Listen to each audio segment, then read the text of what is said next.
All right, so I'm gonna show you some basics on how Quill works. Basically, for people that are new to VR, it's like a VR painting tool where you actually need those goggles and those fancy touch controllers here to be able to draw in VR. Okay, so basically, you can choose your brushes here. Let me start over here a little bit. Basically, here on your left hand, you have those tools, animation tools, layers, paintings, brushes, color brushes, and transform, and the gallery. And you can just grab any, like you can grab this whole thing and move it over to the right. And what I like to do is usually like bring the color palette down here. I put the brush panel here, and I kind of want to put it in my right hand corner. Let me move the camera a little bit so you can see me better. So, and then basically I want to have them easily accessible. So what I'm gonna do is like I'm gonna give like a little introduction on how I paint. So what I like in Quill, or in general in VR painting, what I like to do is like create paint strokes in space and then reuse them, duplicate them like this, you know, and then construct the painting versus like painting it completely from scratch. And you're gonna see what I mean by that. So let's see. So I'm gonna create like a forest environment and something. Let's do like red leaves or something like this, you know. And this is also, I'm gonna also show animation, so stay tuned. So basically I have this patch of grass, and with the A button down here, you can toggle between, you can look at what's happening over here. You can toggle between selection tool and painting tool, right? So this is very powerful because I can paint, but I can select the strokes. And with the Alt trigger here, if you hold the index finger trigger of your left hand, you can then grab with your middle finger trigger of your right hand, the selection and duplicate, right? It's kind of like the Alt tool in Photoshop, which is useful. And then you can select any selection and duplicate it again, right? So you can like quickly create like a lot of detail, which is really cool. So I don't need the grid anymore here. So let me just create like a little patch.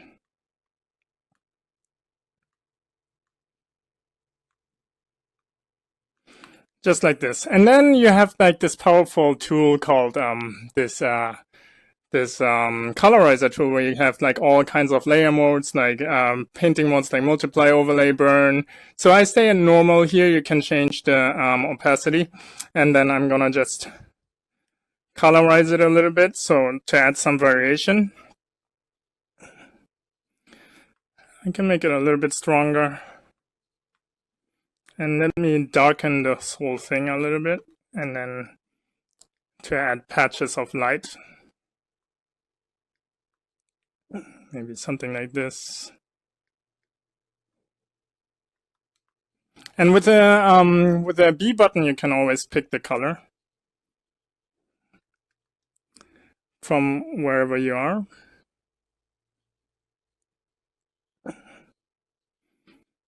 Let me just colorize it.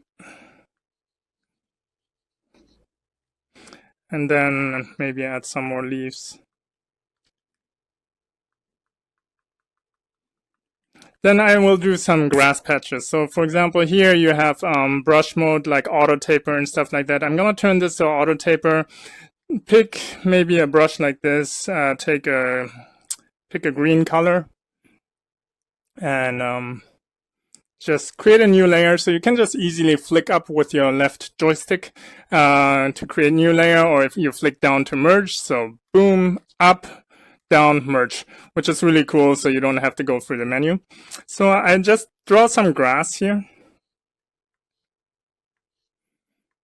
Something like this. And then I use the colorizer tool again to add some gradient to it, right? Which is like really easy to do. Just like this. And then if you have questions, by the way, I can see it here. So what I can see the chat inside. So just ask ahead and I will try to answer them. along the way. But I see there's a lot of people watching, so I don't know if I can catch up with you guys, but we'll see. So I'm doing the same thing. I'm just selecting a bunch of like strokes, right? Toggling the selection tool and the current tool, and then I can just create a patch of grass, and then you can select it, scale it the way you want. Also, I would recommend not to look at the monitor full screen. That might make you sick after a while. So keep the window a little bit smaller, because I'm moving my head around a lot, and you might get a little bit dizzy by looking at the monitor for too long. And if you make the monitor smaller, it's probably better for you guys. So this is the patch of grass. Maybe I make it smaller, something like this. And then I need a tree. So let me draw like a tree. New layer, flick up, and then I'm gonna use just a regular round brush to draw the tree. And here we have this wireframe mode, which is really cool, because if I sometimes it's really hard to see the shape. And if you turn this thing on, as soon as I get closer with my hand to the object, you see this wireframe popping up, and it really helps you to understand the shape without manipulating the local color, which is really cool. So let's see. Let me turn the auto taper on here and do something like this. And the cool thing is, like, even if you have something like this, all the lines you can modify them later, which is like really useful. And then you can reuse them with the selection tool. So a lot of times what I do is like I just reuse what I already have. And in theory, you can just take this whole tree and use it as a branch, which is really cool. All right. So let's see. So let me put the tree here. You know what? The tree is a little bit too detailed. I don't like this. So let me simplify it. And you see how fast I can make adjustments, you know, like this is like not possible with like any other traditional approach, you know, which I love. How freely you can build with Quill. Okay, so we need some leaves. So I'm gonna create a new layer, flick up, and maybe I'm gonna make some green leaves. So let me pick this color here, and then just starting to draw some leaves. And then I'm gonna also mix some other colors in there. So we have some variation. Yeah, I'm gonna make it big. So something like this. I can pick this. So what I'm doing here is I'm just selecting and duplicating all the time, you know. Selecting patches and holding the Alt trigger and duplicate, which is really, really powerful. And you can see then how fast I can create like a detailed looking tree. And then what I'm gonna do is I'm just painting the shadows inside right here.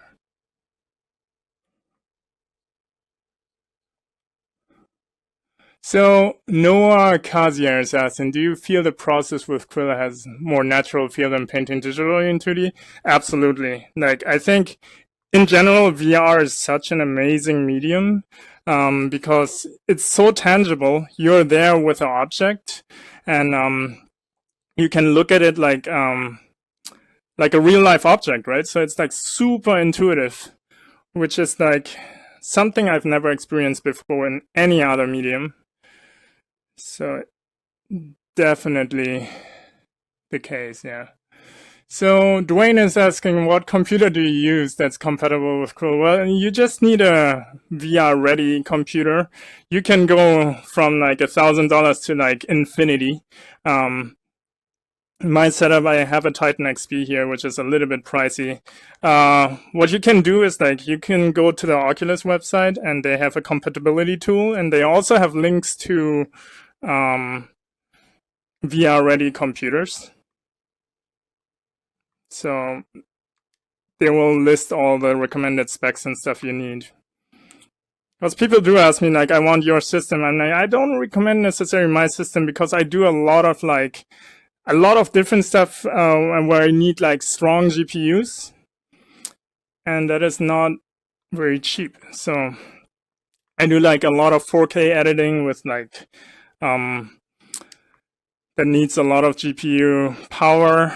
And then of course I use Quill a lot. I use other VR tools. So yeah, I wouldn't necessarily recommend my setup. You don't have to start with like a crazy high-end machine yet, you know. But yeah, so if that answers your question. Noah asking, do you prepare your sketch before starting? It really depends on what I do. Right now, I'm just freestyling. I have no idea what I'm doing. Which is the leaf layer. Let me rename some layers here. So this is the ground. And it really depends on what I do. If I want to do something specific, obviously, I'm going to do a sketch. But I'm going to do the sketch also in VR. So if that answers your question. This is 3, and this is the canopy. And then I'm also going to save at this point. All right, so the ground layer, I want to add maybe a puddle or something. So let me use the nudge tool and just nudge this down a little. And then I'm gonna put, so this is really cool. I call it like puddle. And let's fill this up. So what I'm going to do now is, let me answer a question here. So Richard Elwood G. Richard is asking, does it have lighting like 3D program? Is it always having to draw the lighting effects? So Quill doesn't have lighting, and that is a conscious decision because if you create a paint tool, like for example Photoshop, right? Like lighting would affect your color perception. So for example, if I put in a blue stroke and there will be lighting, I would never be able to find that blue hue again, like because see, like let's say, let me simulate it. Let's say there was lighting here, right? And you have something like this. You wouldn't know which color you chose, right? So you want to be able to control your lighting yourself, because a lot of times you also want to break the rules and light things a certain way to highlight things, even if it's not realistic. So, which doesn't mean like you can't light. You can basically take this all out. Like for example, if you go to the export menu, like Quill does support FBX and Alembic export, so you can export this 3D geometry in any 3D tool that you want to use and light it over there. So, okay, let's go back to the puddle. So what I'm going to do now is showing you how the anim brush works. So let me bring up the animation panel here. And with the thumbstick here, if you click, this is like a little joystick. If you click it, you create new keyframes, right? And those keyframes are empty. And you see that the puddle layer changed into an animation layer with that film strip here. If you tap and hold, you will add multiple keyframes. Now we have a timeline with 23 keyframes. Let's make it 24. And then I hit playback. And then in the brushes panel, you have all your brushes, and let me create like a puddle, right? So the brushes have an animation duration. So this is like the anim brush. So basically I can set it to any duration and start drawing, and then it will basically create an animated brush stroke, which is really, really powerful. So what I'm gonna do now is like, I'm just gonna fill in this puddle with like water, right? I want it to move a little bit. So I'm also gonna put some other colors in there. So I'm gonna keep drawing until this puddle fills up.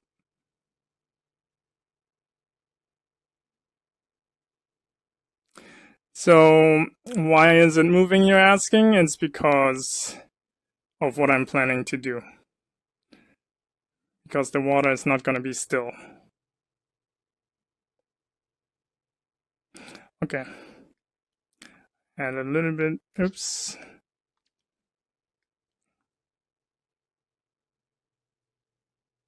So this is like animated water.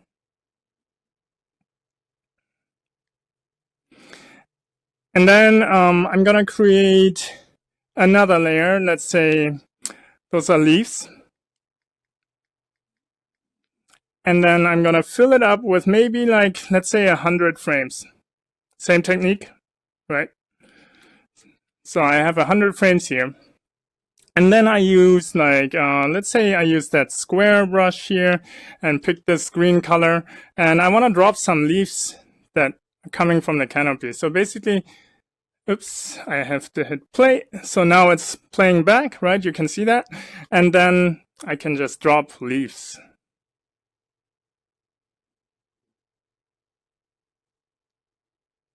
And the cool thing about this is in VR, like really when you animate, you know, how you move matters.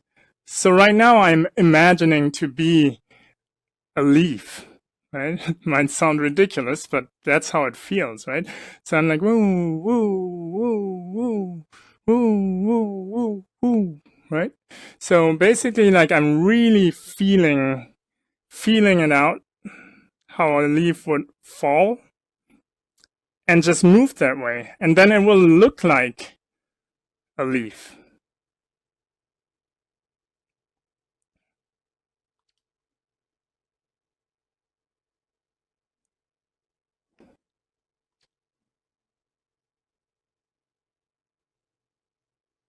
So this is starting to look really cool, huh?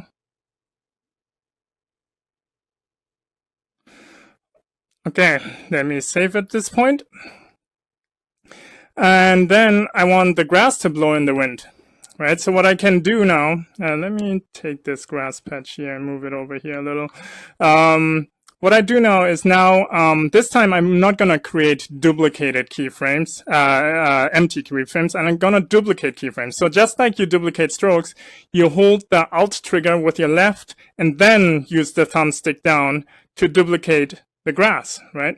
So let's say we duplicated like maybe 20 times, hit play, and now this grass is playing 20 times, like 20 frames, right? The cool thing about this is I can now use the nudge tool and animate the grass. So basically what this is doing is I'm manipulating those strokes over the 20 frames time frame. So basically this whole timeline is playing back the animation right now. 20 frames.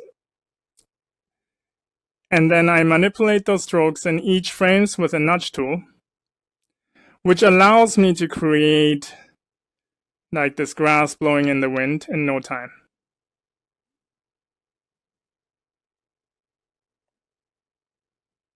Right?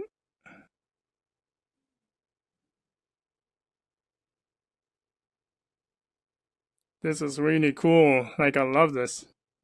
This is so exciting. Still can't get used to the fact that what VR enables you to do, you know?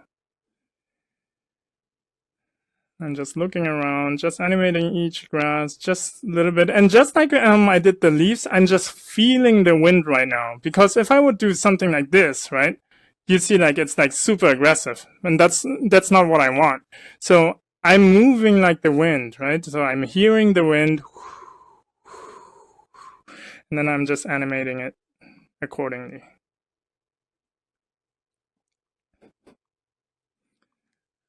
And that looks pretty decent, right? So what's really cool too is like with the selection tool, now you can basically hold this selection tool in there for 20 frames. So you mark all the frames and then you can duplicate animated strokes. Isn't that magical? So you can duplicate animated grass and place it where you like, right? Okay, and let me expand the background a little bit. I'm gonna paint bushes, so I'm gonna call this bushes. It looks a little bit sparse. I'm gonna just quickly draw something here. And then, as I said, I usually just grab and duplicate duplicate, and scale it around. It's super fast how you can create.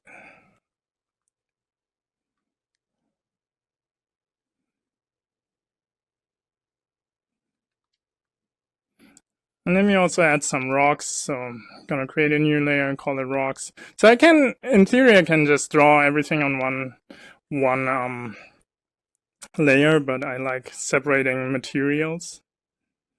So I'm gonna use maybe the flat brush here.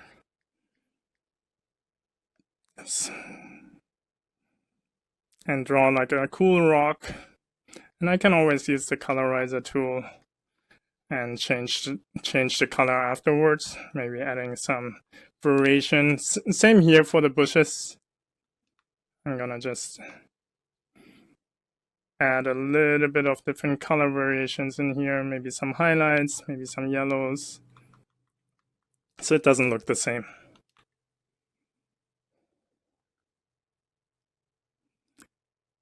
So Noah is asking, can you create scenes or more complicated frame-by-frame animation? I mean, that's like completely up to you. It's like pen and paper, right? Like you can do simple things, but you can also do complex things. Just like right now, I'm trying to work as fast as I can to show you like what's possible with Quill, but it's completely up to you. If you spend more time, obviously you can create more complicated animations as well. You just have to draw more frames, that's all it is. So let's create like a little rock scenario, and you can see like I'm reusing stuff, but it doesn't look the same because I can like modify them and rotate them and even modify them after the fact, which is really cool.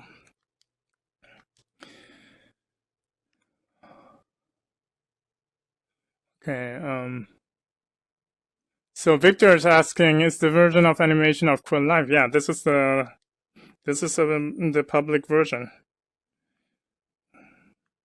You need an Oculus though. You need an Oculus Rift with touch controllers to be able to use this. Like, some people ask, can you use it with a PC? I mean, I'm using a PC, but you do need the peripherals, the goggles, because the whole purpose of VR animation is that you have 6 degrees of freedom. So I can actually move around this like this, right? Like the positioning matters.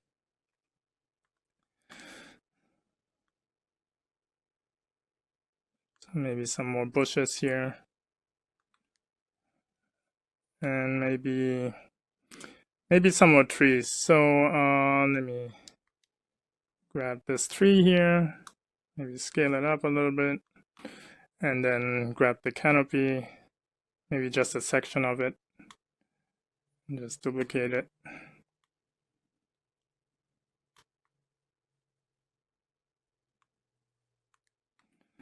There you go. And then I can go back to the leaves. Let me save again, just in case. And go back to the leaves, and then I'm gonna animate some more leaves falling down.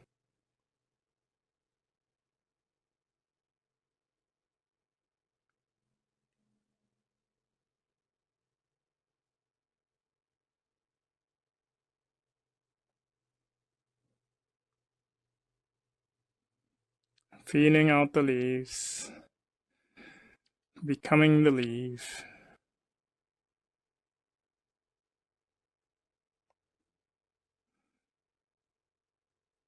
How much time would I spend on average? It doesn't matter. Like, it really depends on what you want to do. I don't think there is an average.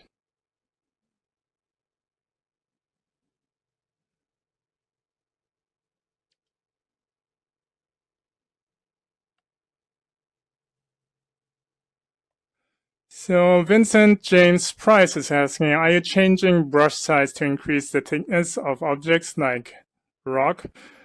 You can. I mean, the thing is like, for example, if I draw something, you can change, oops, let me go to irregular layer. When I draw something, I can change the brush size along the way, right? Like this. But you can also use the thick and thin function, you know, to thin strokes, thicken strokes, you know, it's really up to you. There's no rule set to that. So, okay, let's play it back again. And let me go back to the ground and add some shadows here.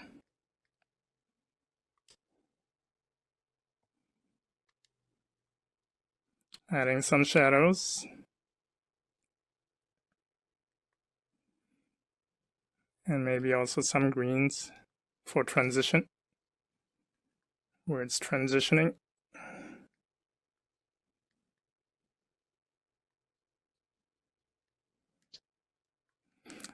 Okay, this is starting to work really nicely. Let me choose a different background color. So maybe we choose, like, maybe it's blue sky. So maybe we choose something like this. This is nice. And then I see that there's a hole in the ground. Need to fix that. So just close it. There are other holes. Just close it up. So what I'm just doing is, like, I'm just duplicating strokes just to close the little gaps here. Okay, so we have the water. Now we need a character, right? So let me save again, and I create like a little character. Character. All right. Let me use. What color do you guys want the character to be? Let's see. Is it blue or is it purple, green, black? I can decide later. So why don't I start drawing the character? All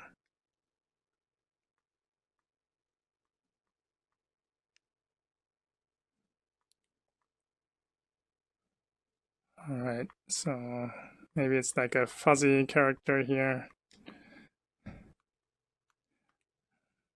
I don't know. Let me start over. I think I just make a very simple one so you guys don't have to wait. Don't want to spend a ton of time on him. And then put some eyes on it.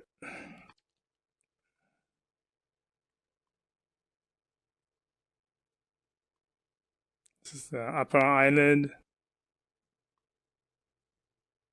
This is the lower eyelid.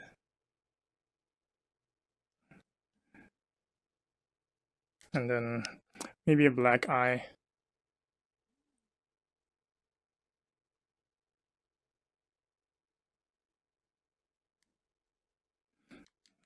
This is fun.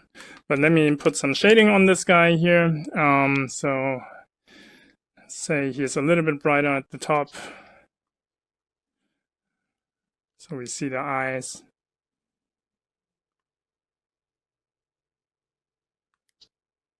Maybe something like this. He's not very impressed. And move that pupil over. Yeah, he's not very impressed. And then I might give him some teeth.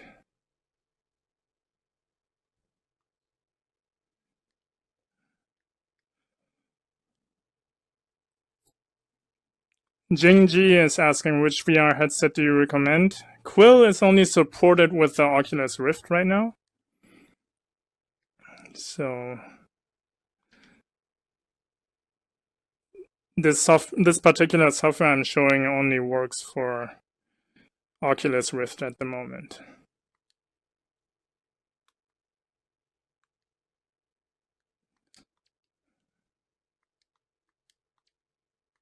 Okay. Oop. We don't want the eye to be open at the back.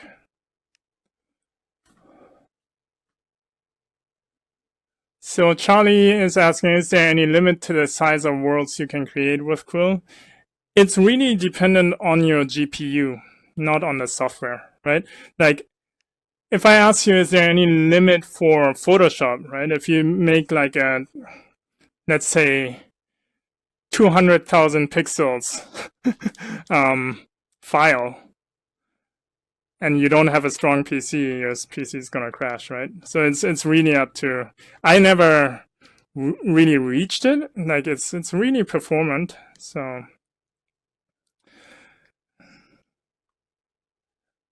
I think to any software there is a limit at some point, but this is a cool character, by the way.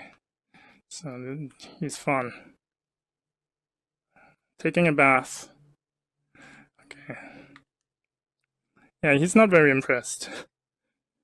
He's sure not enjoying his bath. All right, so let's animate this guy, right? So Quill has a cool function that I show a little quick. Where is it? So if you go to the transform tab here, you have animate, duplicate, transform selection, right? So I'm gonna quickly show this on a very easy example. So if I create a new layer, right? And let me grab a brush and draw something here. So let's say I draw something here, sphere, and I can select. And now with this function turned on, animate, duplicate, transform selection, if I duplicate it by holding the left index finger trigger and the right grip to move something out, you see that it creates a new frame. And you might ask, like, oh, how is it useful? It is useful because you can like quickly block out animations really fast. So you select this, right? And then you do a bouncing ball. So it has anticipation, it's going up. Let me do it like this.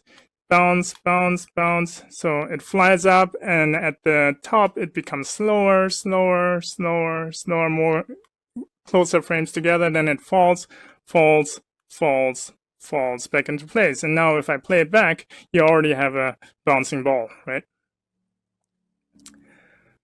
So this is like really, really powerful, and this is what I'm gonna use for this character here. So I'm gonna go, just delete this layer, go back to the character, and then I'm gonna select him and do anticipation, up, up, up, up, up, up, and then he slows down and accelerates again, falls into place. So now if I play it back, he's jumping, right? Now I wanted to ask, so I turned this functionality off again, right? And then I just use the nudge tool here to add some squash and stretch, right? So for the anticipation, I might want to just, squash him down. So boom. And then for the stretch, I want to stretch him up.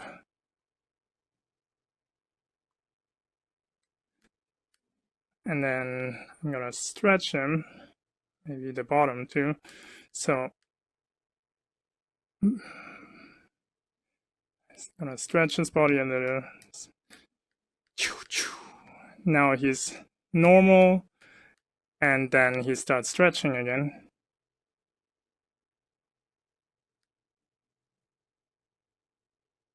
Oops, to be careful with eyes.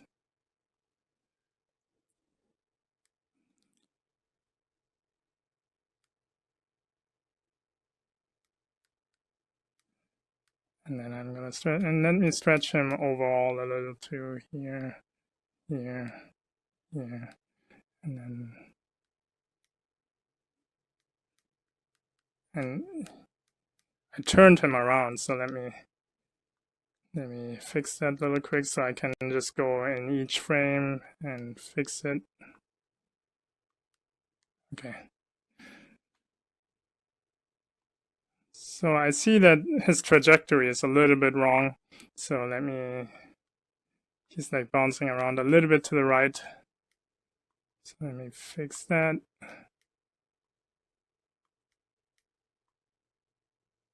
I'm just selecting and moving the strokes.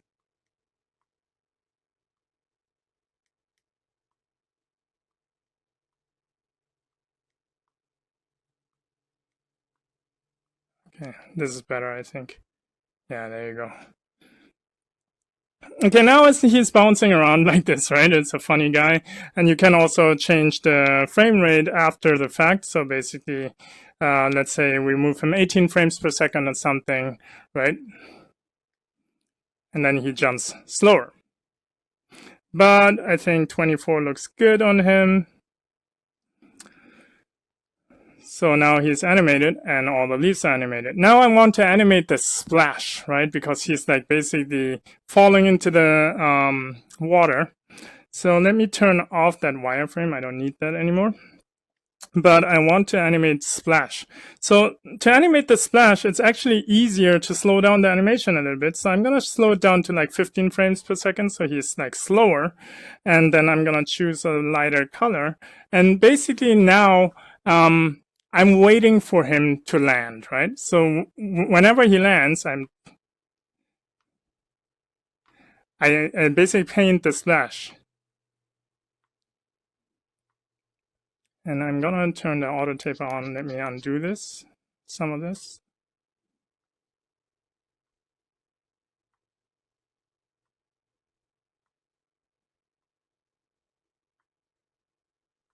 So I'm basically drawing the splashes.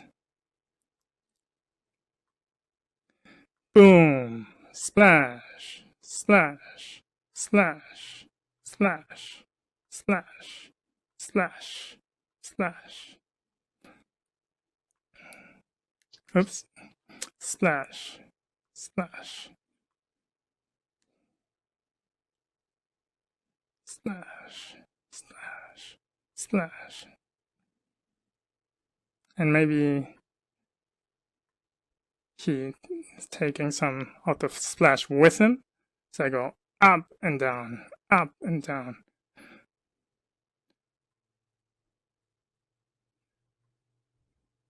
So I'm just adding the splashes as I go. And this is like the funnest thing to do, you know, like adding and reacting to your own animation, waiting, and where the timing matters when you do things. This is like super fun.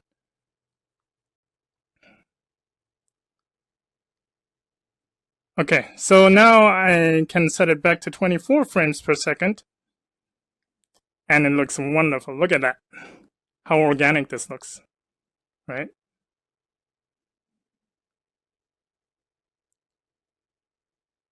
So what else can I add? Let me save this real quick. I like this, the way it is. And maybe we just add some butterflies or something, which I like. So I can just probably repurpose one of those frames. Maybe, no, let me create a new. So I call this butterflies.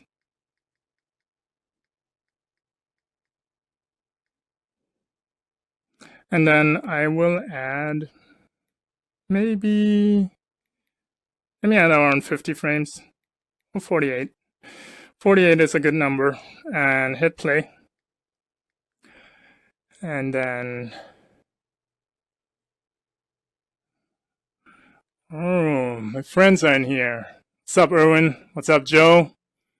Good to see you guys.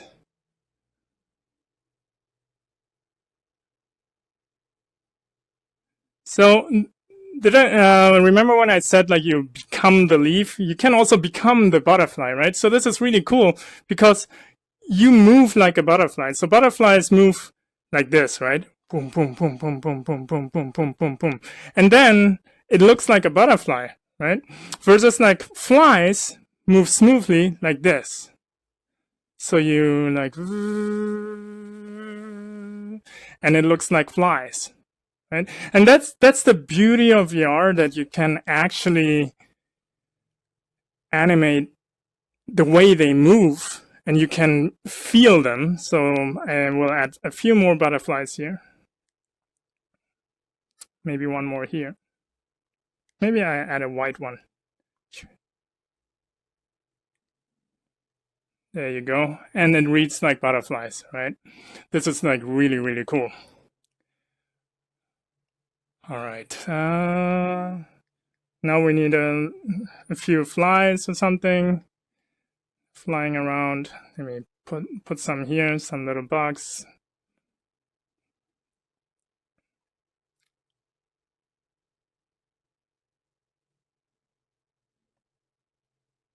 Just like this.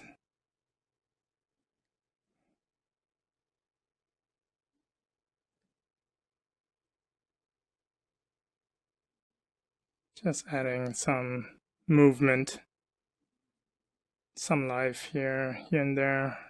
So like flies. And maybe I also want some particles in the air. So let me use the same layer, probably. And I'm gonna tone down the opacity a little bit. Use the sphere brush. And then just like move some particles. I think I need a new layer for that. So I'm gonna fill it up with maybe 100 frames. I need 4 seconds, about 4 seconds, and then just play it back. Create like little particles flying in the air. So you see, like I am like a particle right now. So I move really slowly to create these. And it's crazy to see that everything I animated is like animating in real time around me while I'm adding to the scene. It's like really cool.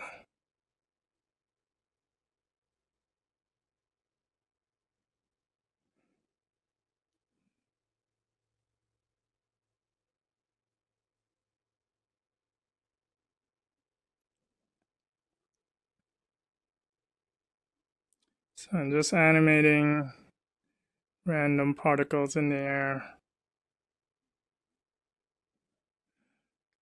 And maybe there's also some bugs swooshing through.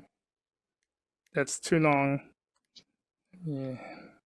Change the duration of the anim brush, and then it's still too long. Maybe something like this. Every now and then there's like bugs crossing, flying through. See? Zipping through.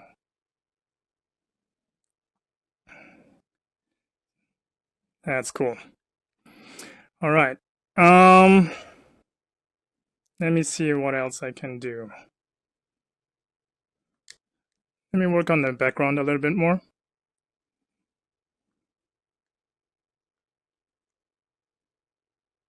So a bit more filling out the background with stuff.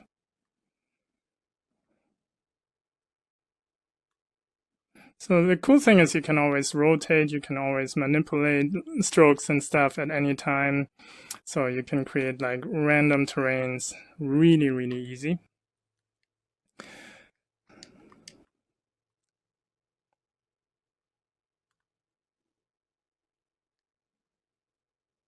Oh, I know what I want to do.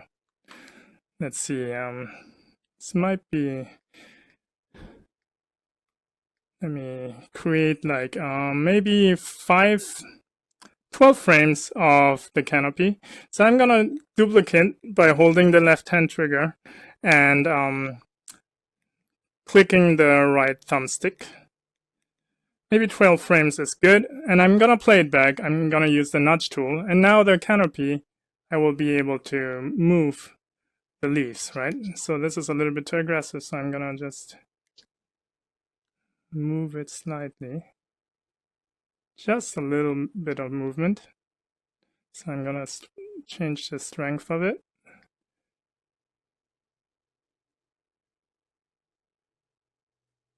So I can actually move the trees over time.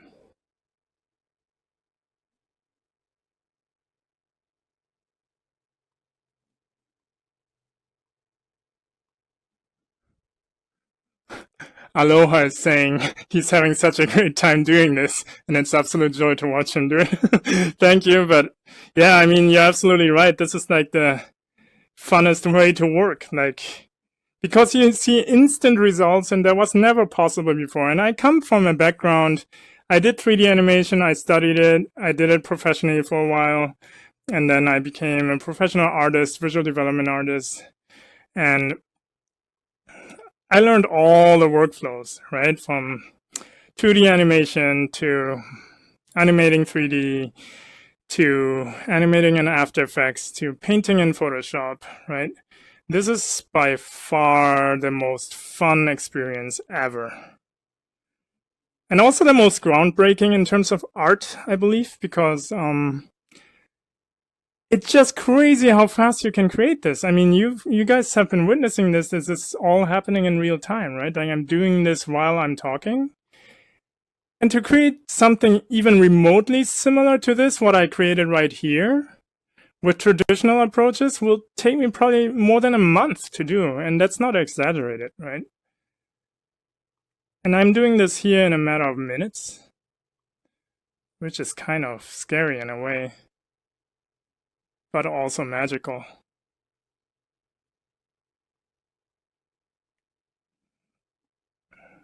So how about some birds?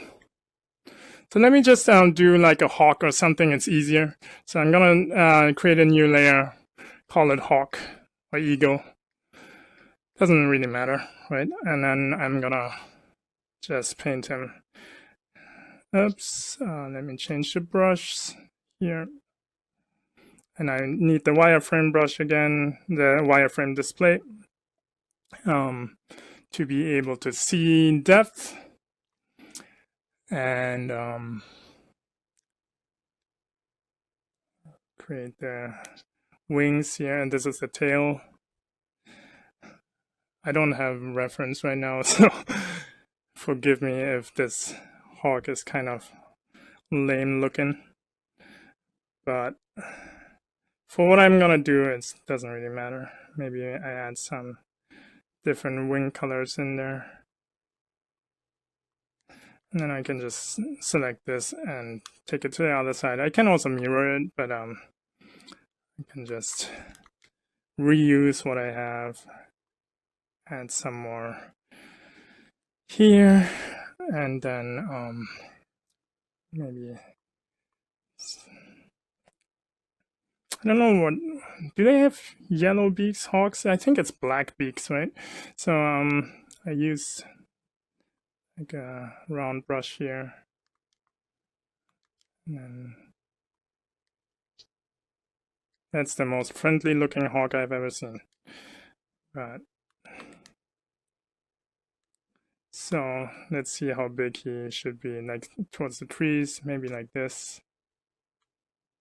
Okay, time to save again. And then I'm going to, what I'm going to do is, like, let's see, I look from the top. I want him to circle around. Let me do like a little sketch. Maybe, oops. Let's see. Maybe in this radius, something like this. Right. Is there another question? No. So maybe something like this. And then I just use this as a guide. And oops, no, that's not what I wanted. I just moved that hawk up here. Maybe I can make it a little bit bigger. Hawks are pretty big, right? So make it like this. And then I go back to the animate duplicate transform, right? And select it. And with the left thumbstick press, you can turn on show gimbal controls, which brings this gimbal where you can just rotate and use like all the layer transforms here. Selection transforms, I mean. And then if you use the index finger trigger of your right controller, you can actually grab the center and move that pivot around that center of that circle that I created, right? Now you hold the Alt trigger, left, and start duplicating, right? So you can, let me do this again. Something like this. And now, if you keep hitting redo, which is right on your left-hand joystick, right, you can duplicate with repeat transform, but it also creating new frames, right? So I can keep doing this until he circles back all the way. He's coming back. He's coming back. So I can watch him fly. And it shows a hawk, so I don't have to animate the flapping. It's just a lazy move of me. Done. So now, if I play it back, we have the eagle flying. Let me remove that. And there he is. Flying eagle.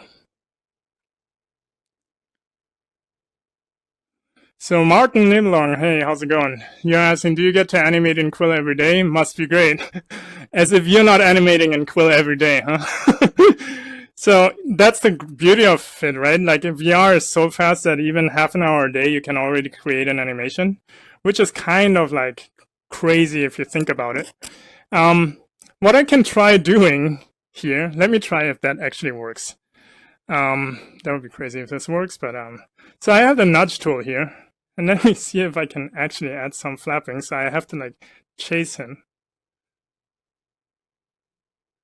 and do like the flapping movement. It kind of works.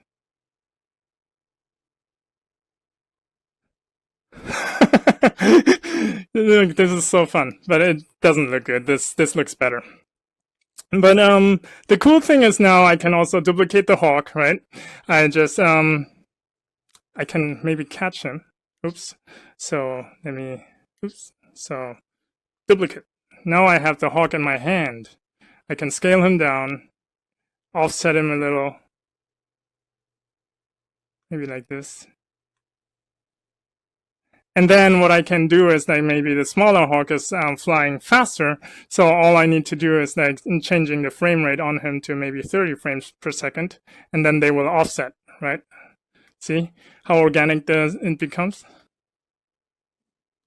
So now you have two hawks circling around. One hawk is faster than the other, right? This is really cool. So John Silva is asking, do you need to set up a resolution before you start, or can you just export however you like? There's no resolution because this is just curves and geometry. So it's not pixels. It's not like Photoshop where you have to have a limited canvas. So basically, I can go in here, right? Go into the leaves, basically, create a new layer. And let me go here and draw an ant, right? I don't know what ants look like, something like this.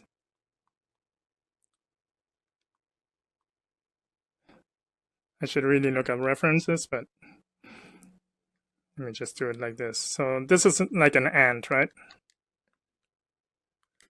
Let me see if he's real size. See this? Like it doesn't really matter. And where is he? Oh, found him. Right? And then you can go ahead and animate him again, right? So let me duplicate this frame.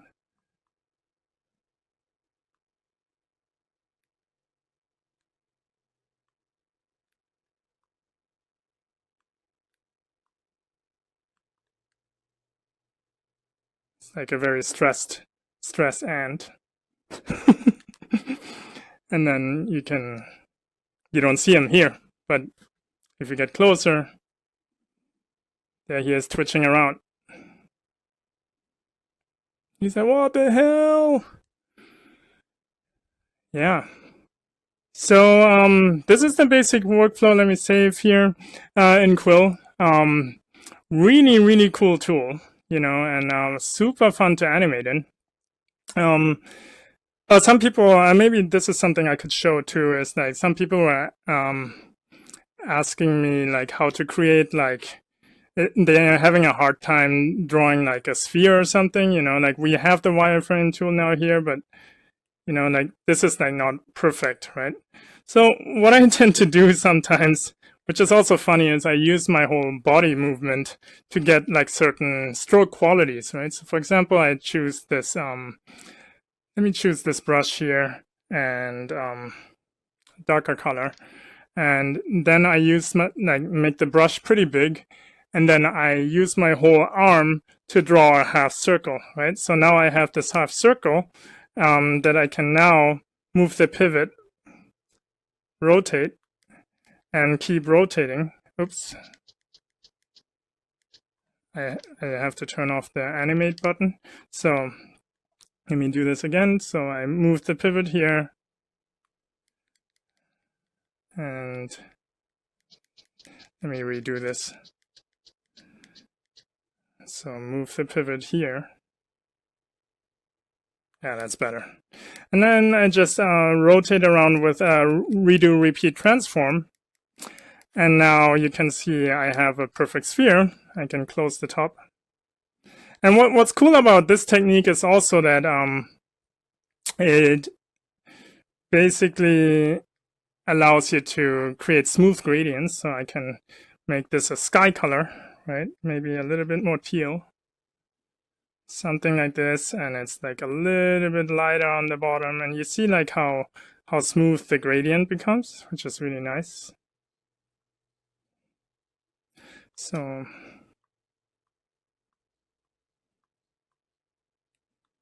just like that. And then I can select this guy and use it as a background dome. And it looks really nice. Maybe something like this. So you have like a slight gradient in there that makes a huge difference. And then let me save this again. So you see like how quickly I was able to create this. Let me look at some questions here. How do you see or hope for Quill and working this way evolves the future? I mean, like every creation tool, this is like gonna help like anyone, right? Like whether it's like in the film industry, in the game industry, artists, individual artists, or like even industrial designers and stuff, you can so quickly create stuff in VR that I think this is going to be game changing for the industry. So Lu Chen is asking, how would you animate the hawk circling if it had an irregular path? Well, you would have to probably do it like frame by frame. So what you could do, let me quickly try something. I haven't tried that yet, but let's see if it works. So let's say you have a bird here, and you turn on the animate duplicate transform, but also let me create the path. So you want something like this, right? So if you want something like this, where's the hawk? Oh, I put it on the same layer. Let me just move this guy. Move this guy onto a new layer, and maybe I'd make it half transparent. So we have the hawk here, and then duplicate animate transform is right there. What you could do is basically duplicate this along a path, right? I mean, the spacing won't be perfect, but you can also let him bank, right? Just like this. And maybe he banks over here.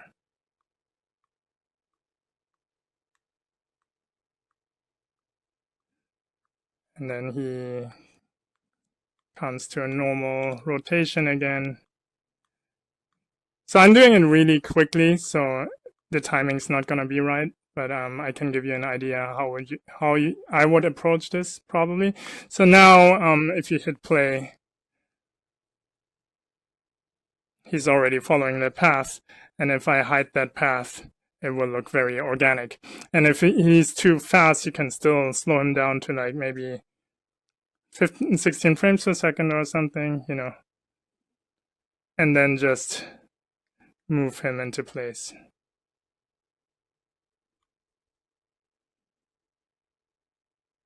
Right?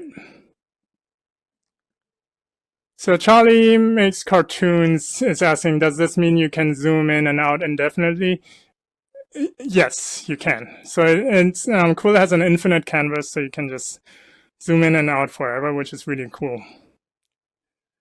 So Dina is asking, what about animations of people and characters? Is it difficult? It's the same as if you're an animator and you know how to animate in 2D, it's basically the same, right? So Let me quickly do something here. Let me delete this little bird. Or just hide it and call this like man. And draw something here. Right. So either you can draw every frame. Let's say, actually, it's the other way around, like this, and now we're talking. So let me turn this guy off. So if you have a guy here, right, you can always basically duplicate this frame and then reposition him or redraw him, right? So this is the passing position here. Maybe it's like this, and then he's taller.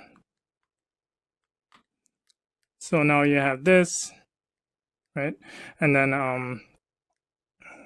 you might want to duplicate this guy into a new frame. So now this leg comes forward. So I'm just, right now I'm reusing the frames that I created. Doesn't mean you have to do that, right? So if I hide the onion skinning, let me hide the onion skinning. You see, so this body would come down a little. So you already see the movement, right? And then after this, let's see. After this, I can create this guy coming down. But I can also just delete or draw a new leg, right? I can redraw the frame as well. So this passing position, you want the guy to be taller because he's like pushing off his foot. Now you have like a somewhat walk cycle already, right? So you can just quickly do this. Reusing frames is nice, you know, but you can also redraw things, and then you can also add some speed lines or something, you know. You know, it's pretty easy. It's basically like if you're a 2D animator, I think animating in VR is actually easier. Because I noticed VR actually made me a better animator, which is like pretty crazy. And because I have so many opportunities to position things, you know, and to redraw things, and you see how fast I did this thing, right? It didn't take a long time. So if I rotate around, and you can just pick your angles, you can make yourself like tiny, right? And then look up, right? Or you make yourself large and you're looking at a miniature, or you're looking at it from a bird's eye perspective.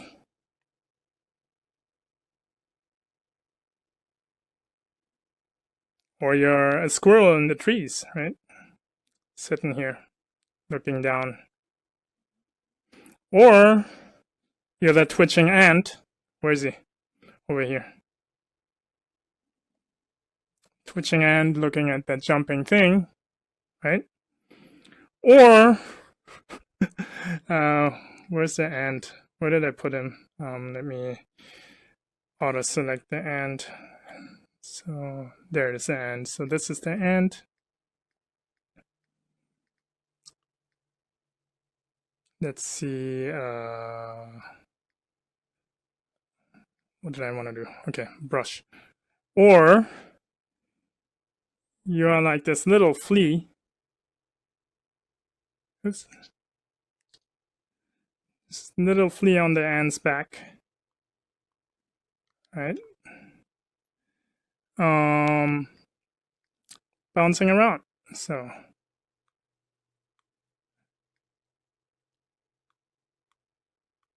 I think fleas can jump really high.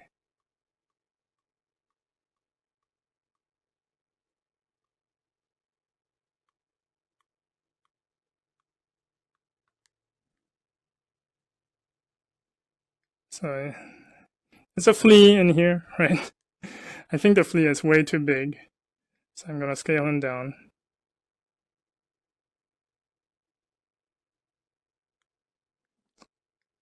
So we have a flea jumping up and down the ant's back. See, isn't that cool? And with which tool can you do this stuff, right? So, so yeah, this is basically it. I mean, I covered a lot of stuff. There's like endless stuff that I could show, you know, more stuff in terms of lighting and stuff like that. I mean, this one doesn't have light, right? So, there's just a lot of things VR enables you to do, and basically this is it. And hope you enjoyed this little tutorial. This is like a super fun new medium, and if you have a VR headset, give it a try, because this is like, you know, it's like honestly the funnest thing to do for me, at least. You know, like I did a talk earlier, and I believe it was in 2016, where I said like this was the single most exciting thing since I first held the Game Boy in my hands. But I was wrong. Like, this is the single most exciting thing I have experienced, you know, because it just opens so many new doors, and I'm just so excited to share this with the world. And I truly believe or know that this is going to be a thing, like in any kind of production environment for individual artists. You know, I think there's a lot of exciting stuff coming out of VR in the future. And hope you enjoyed my stream, and see you next time. Bye, guys.